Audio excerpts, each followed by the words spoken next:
चंद्रशेखर आजाद द्वारा पेश किए गए निजी विधेयक से उत्तर प्रदेश की राजनीति में बड़ा बदलाव हो सकता है। नगीना लोकसभा सीट से निर्दलीय सांसद चंद्रशेखर आजाद के एक कदम ने अखिलेश यादव और मायावती की टेंशन बढ़ा दी है। दरअसल चंद्रशेखर आजाद ने शुक्रवार को लोकसभा में एक निजी विधेयक पेश किया।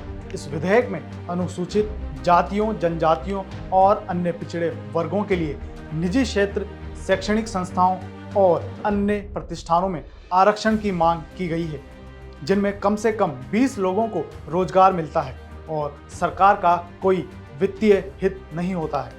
महोदय, मैं प्रस्ताव करता कि निजी क्षेत्रों में अनुसूचित जातियों, अनुसूचित जनजातियों और अन्य पिछड़े वर्गों के लिए आरक्षण तथा उसके संबंधित विषयों का उपबंध करने वाले विधेयक को पुनर्स्थापित करने की अनुमति दी जाए। इस विधेयक को औपचारिक रूप से निजी क्षेत्र में अनुसूचित जातियों, जनजातियों और अन्य पिछड़े वर्गों के लिए आरक्षण अधिनियम 2024 नाम दिया गया है।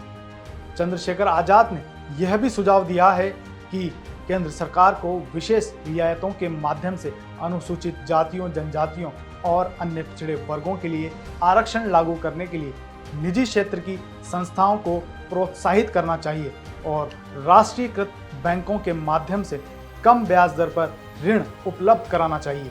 विधेयक में संसद के दोनों सदनों में अधिनियम के तहत की गई कार्रवाई का विवरण देने वाली वार्षिक रिपोर्ट प्रस्तुत करने की भी बात कही गई है। इसमें कहा गया है कि अधिनियम के प्रभावी क्रियान्वयन को सुनिश्चित करने के लिए केंद्र सरकार को नियम बनाने का अधिकार दिया जाएगा।